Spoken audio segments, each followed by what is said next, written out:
ನರೇಗಾ ವ್ಯವಸ್ಥೆಯಲ್ಲಿ ಕಾಮಗಾರಿಗಳ ಪಟ್ಟಿ ಸಿದ್ಧವಿಲ್ಲದ ಕಾರಣ ಕೃಷಿ ಕೆಲಸ ಮುಗಿದ ತಕ್ಷಣವೇ ನರೇಗಾ ಕೆಲಸವನ್ನ ಒದಗಿಸಲು ಆಡಳಿತಾತ್ಮಕವಾಗಿ ನಿಧಾನವಾಗುತ್ತಿತ್ತು.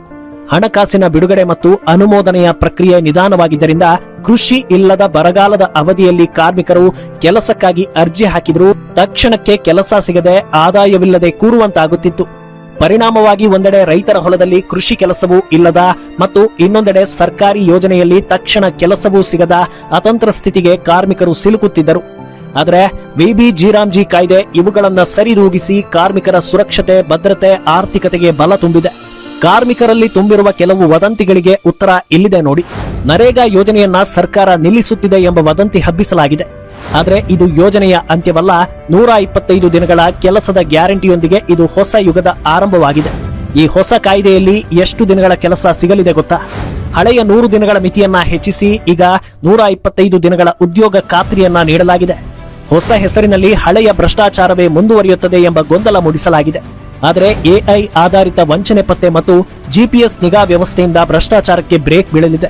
ಲೆಕ್ಕಪತ್ರಗಳಲ್ಲಿ ಪಾರದರ್ಶಕತೆಯನ್ನ ಹೇಗೆ ಕಾಯ್ದುಕೊಳ್ಳಲಾಗುತ್ತೆ ಗೊತ್ತಾ? ವಾರಕ್ಕೊಮ್ಮೆ ಸಾರ್ವಜನಿಕ ಪ್ರಕಟಣೆ ಮತ್ತು ವರ್ಷಕ್ಕೆ 2 ಬಾರಿ ಕಡ್ಡಾಯ ಆಡಿಟ್ ನಡೆಸುವ ಮೂಲಕ ಪಾರದರ್ಶಕತೆಯನ್ನ ತರಲಾಗಿದೆ. ಕೆಲಸ ಸಿಗದಿದ್ದಲ್ಲಿ ಅಥವಾ ವಿಪತ್ತಿನ ಸಮಯದಲ್ಲಿ ನಿರುದ್ಯೋಗ ಭತ್ಯೆ ಪಡೆಯುವ ಹಕ್ಕು ಕಾರ್ಮಿಕರಿಗೆ ಕಡ್ಡಾಯವಾಗಿ ಮುಂದುವರಿಯುತ್ತದೆ. ಈ ಹೊಸ ಕಾಯ್ದೆ ರೈತರಿಗೆ ತೊಂದರೆ ಕೊಡುತ್ತದೆಯೇ? ಇಲ್ಲ. ಬಿತ್ತನೆ ಮತ್ತು ಕಟಾವಿನ ಸಮಯದಲ್ಲಿ ನರೇಗಾ ಸ್ಥಗಿತಗೊಳಿಸಿ ಕೃಷಿಗೆ ಕೂಲಿ ಕಾರ್ಮಿಕರು ಸಿಗುವಂತೆ ಮಾಡುವುದರಿಂದ ಇದು ರೈತ ಮಿತ್ರವಾಗಿದೆ. ಬಿತ್ತನೆ ಸಮಯದಲ್ಲಿ 60 ದಿನ ಕೆಲಸ ನಿಲ್ಲಿಸುವುದು ಕಾರ್ಮಿಕರಿಗೆ ಮೋಸವಲ್ಲವೇ? ಇಲ್ಲ. ಈ ಸಮಯದಲ್ಲಿ ಕೃಷಿಯಲ್ಲಿ ನರೇಗಾಗಿಂತ ಹೆಚ್ಚು ಕೂಲಿ ಸಿಗುವುದರಿಂದ ಇದು ಕಾರ್ಮಿಕರಿಗೂ ಲಾಭದಾಯಕ.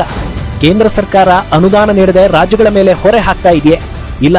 ನೀತಿ ಆಯೋಗದ ಶಿಫಾರಸಿನಂತೆ ಕೇಂದ್ರ ಮತ್ತು ರಾಜ್ಯಗಳು 60-40 ಅನುಪಾತದಲ್ಲಿ ಅನುದಾನವನ್ನ ಹಂಚಿಕೊಳ್ಳುತ್ತವೆ. ಈ ಯೋಜನೆಯಲ್ಲಿ ಯಾವ ಕೆಲಸಗಳಿಗೆ ಮೊದಲ ಆದ್ಯತೆ ನೀಡಲಾಗಿದೆ?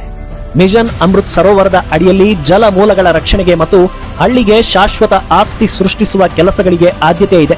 ತಂತ್ರಜ್ಞಾನದ ಬಳಕೆಯಿಂದ ಕಾರ್ಮಿಕರ ಹಣ ಸುರಕ್ಷಿತವೇ? ಹೌದು. ಆಧಾರ್ ಮತ್ತು ಬಯೋಮೆಟ್ರಿಕ್ ಮೂಲಕ 99.94% ಹಣ ನೇರವಾಗಿ ಫಲಾನುಭವಿಯ ಬ್ಯಾಂಕ್ ಖಾತೆಗೆ ಜಮೆಯಾಗುತ್ತದೆ.